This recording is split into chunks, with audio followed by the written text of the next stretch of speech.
Bonjour tout le monde, c'est la fin du Grand Prix des Pays-Bas. On est toujours au TT Circuit Assen. On est sur le podium, en tout cas en face du podium.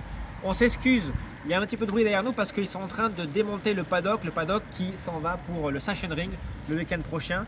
On va parler de beaucoup de choses aujourd'hui. Évidemment, le cas Marquez, il vient de venir nous voir, de venir parler avec nous sur cette pénalité qui lui est tombée dessus. Mais déjà, Thomas, on va prendre le classement dans l'ordre.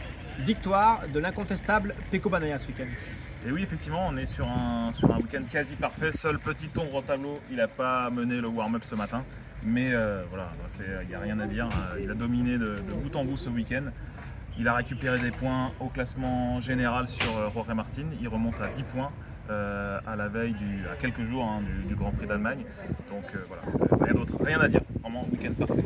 D'ailleurs, Pecco Bagnaia, il faut rappeler qu'il avait 44 points de retard sur Martin après le sprint. On rigole un peu, il y a des gens qui sont en train de faire des photos sur le podium pendant qu'on... à 44 points de Jorge Martin après le sprint de Catalogne, il y a donc 2 grands prix et demi, puisque le sprint n'est pas encore la course longue.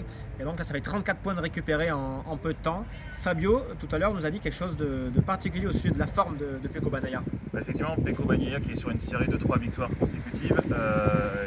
Dans ce genre de configuration, il nous expliquait que voilà, la confiance est élevée, la confiance est très haute et c'est difficile d'en sortir. Justement, c'est le positif appelle le positif.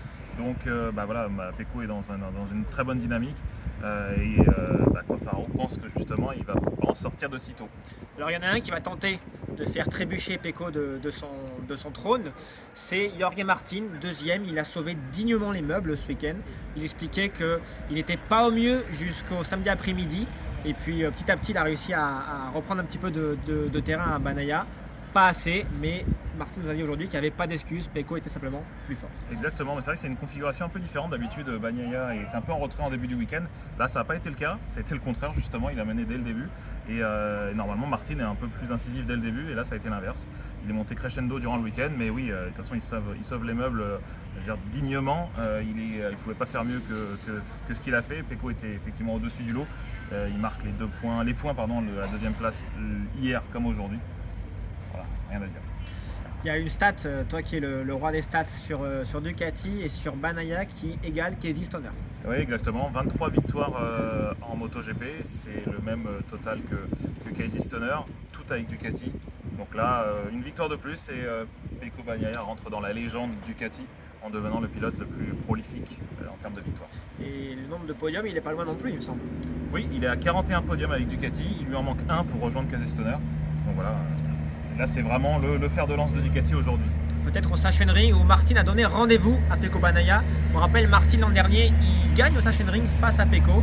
Une victoire qui avait été un petit peu un tournant dans la saison puisque c'est le moment où il commençait à reprendre du terrain à l'italien. Exactement, voilà. On continue avec le troisième homme de ce podium, c'est Enea Bastianini. Une nouvelle remontada, 10e sur la grille, 3e à l'arrivée. On en parlait hier, il avait fait, il me semble, 11-4, si ma mémoire est bonne. Et là, ça fait 10-3. Exactement, on le sait, c'est un pilote qui est très incisif en fin de course quand les autres commencent à souffrir un peu plus des pneus. Lui, au contraire, il arrive à exploiter dans ce domaine-là. Et donc, oui, voilà, une nouvelle place sur le podium. Il montre qu'il est une valeur sûre pour Ducati aujourd'hui. Il est toujours dans la course au titre, il ne faut pas l'écarter. Mais Enea Bastianini, il y a une machine qui passe, on va laisser passer quelques secondes. Ça part en Allemagne tout ça. Oui. Enea Bastianini, dans sa remontée, il a touché un concurrent qui est Marc Marquez. Alors Marc Marquez, c'est le sujet de cette fin d'après-midi ici. Il est arrivé en débrief média plus tard que prévu parce qu'il était à la direction de course. Alors, on va reprendre les choses depuis le début. Marc Marquez, rappelez-vous, en course, il était troisième. Il avait personne vraiment devant lui. Il avait Di Giannantonio derrière lui. Et d'un coup, il fait signe de laisser passer Di Giannantonio. Là, tu étais à l'antenne chez nos confrères de la télévision suisse et tu as eu une intuition qui s'est avérée bonne. Non, effectivement, il a joué avec la pression. En fait, il a vu que la pression de son pneu avant a été trop basse. Donc, il a voulu reculer au classement pour essayer de la faire remonter. Et en fait, en se faisant toucher par Bastianini au premier virage, il s'est fait écarter. Il a mis 2 tours pour remonter. Et en remontant ces 2 tours-là, en faisant cette remontée, on va dire, du coup, il s'est retrouvé en dehors de la pression minimum des pneus, du pneu avant surtout. Et voilà, une pénalité qui vaut très cher. 16 secondes au classement, il se retrouve 10e. Donc ouais, une très mauvaise opération ce week-end pour Marc Marquez avec son erreur d'hier en course sprint. Donc, c'est-à-dire que voilà, Marc expliquait qu'il s'attendait à être en groupe pendant la course, donc derrière des pilotes, ce qui veut dire que la pression monte. Ouais. Et c'était pas le cas. Il était rapidement troisième et un petit peu isolé, donc il s'est mis derrière DJ Antonio, il a contrôlé. Mais ce qu'il ne pensait pas, c'est qu'il allait se retrouver tout seul en piste quand Enea l'a sorti. Ouais. Et il expliquait, alors de mémoire, c'est les 2 tours qu'il a passé un petit peu tout seul à tenter de revenir après le contact avec Enea.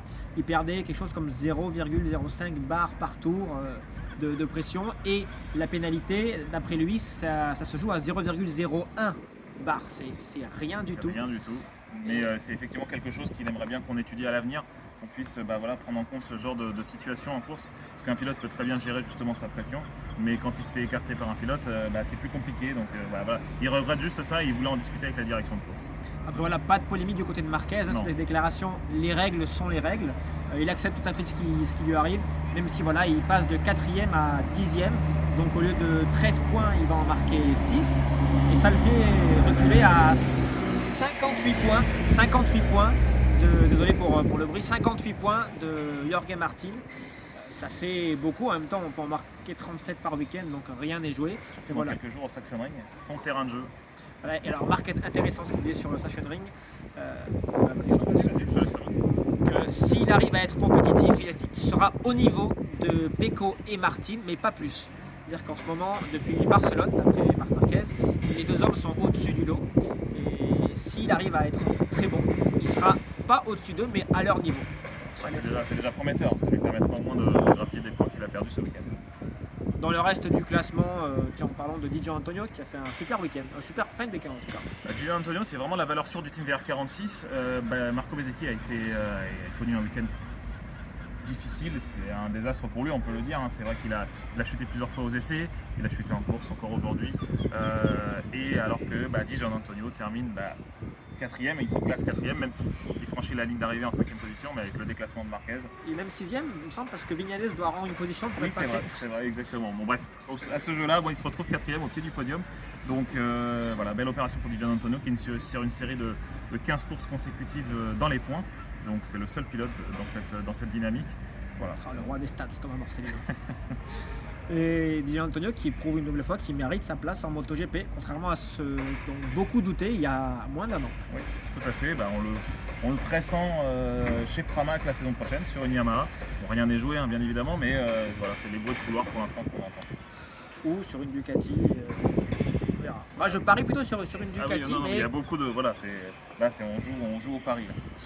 DJ Antonio qui termine donc devant Maverick Viñales, qui est le premier pilote non Ducati de ce classement, donc au 5e rang. Viñales, vas-y. Viñales qui pouvait pas faire mieux. Il expliquait que c'était face au Ducati, c'est compliqué. Il manque quelque chose à l'Aprilia aujourd'hui pour faire la différence face au Ducati. Donc il était vraiment à la limite. Il a connu des problèmes de vibration durant la course. Il marque quand même de très beaux points pour Aprilia. Surtout en l'absence d'Aleix Espargaro qui, on le rappelle, est blessé. Il s'est fracturé le 5e métacarpien de la main droite, je crois. Donc il préférait ne pas rouler aujourd'hui. Il voulait rouler au warm-up, mais il a préféré tirer un trait sur ce Grand Prix et éventuellement, on espère pour lui, revenir la semaine prochaine au Sachsenring. Il avait eu le feu vert médical donc pour le warm-up, mais il a préféré ne pas rouler. On continue avec le groupe KTM.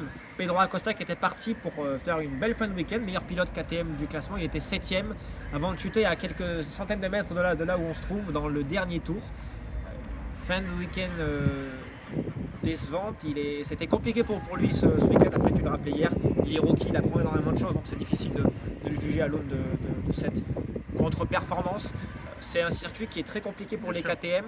C'est pas leur meilleur, ils n'ont jamais fait de podium ici. Du coup, c'est Brad Binder qui hérite du meilleur classement d'une KTM. 7e place, on va voir s'ils peuvent rebondir au Sachsenring le week-end prochain. Mais voilà, c'était pas le meilleur week-end de la carrière de Pedro Acosta. Et en même temps, peut-être que c'est de ce genre de week-end qu'on apprend le plus, notamment parce que c'est un circuit compliqué pour la moto orange. Donc c'est là où il y a beaucoup de données à récupérer. Dernière chance la semaine prochaine pour Pedro Acosta pour essayer de battre le record du plus jeune vainqueur en MotoGP. C'est sa dernière balle de match. Ouais, c'est Marc Marquez, 20 ans et 63 jours. Numéro de Pecco Bagnaia. Voilà. Numéro. Alors qu'est-ce qu'on a d'autre aujourd'hui, des nouvelles Un petit mot sur juste Alex Rins. On parlait de blessé tout à l'heure, Aleix Espargaro, donc lui qui est blessé, mais Alex Rins surtout un très gros ISAD à ce premier virage. Il est parti très haut, il est resté en bord de piste pour reprendre son souffle. On suppose une fracture de la main, une fracture du pied. Et là, il est parti directement à Madrid pour essayer pour passer des examens complémentaires. Forcément, sa participation au Grand Prix d'Allemagne dans quelques jours est incertaine. Voilà. Coup dur parce qu'il revient déjà d'une lourde blessure à la jambe. Exactement, puis surtout, s'il n'est pas remplacé, ce qui peut se passer, il n'y aura plus qu'une seule Yamaha sur la grille. Effectivement, d'ailleurs en parlant de Yamaha, Quartararo qui termine aujourd'hui 12e, des soucis avec l'adhérence. Il a du mal à expliquer pourquoi, mais il ne trouvait pas de grip, alors que les autres oui.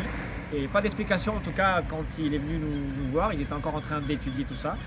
Malgré ça, il termine 12e, 4 points, meilleur pilote parmi ceux qui sont équipés d'une moto japonaise. Bon, de toute façon, on sait que c'est une année de travail, de développement, c'est difficile de faire mieux dans ces circonstances. Non, puis il attend les circuits qui pourraient peut-être être plus propices à ce nouveau moteur dont il dispose depuis ce week-end, notamment l'Autriche ou Misano. Avant, comme on le répète depuis le début du week-end, un autre moteur qui devrait arriver pour le Japon, lui il espère un peu avant, mais voilà. Et Johan Zarco, son compatriote, qui a fini 13e, meilleur pilote Honda.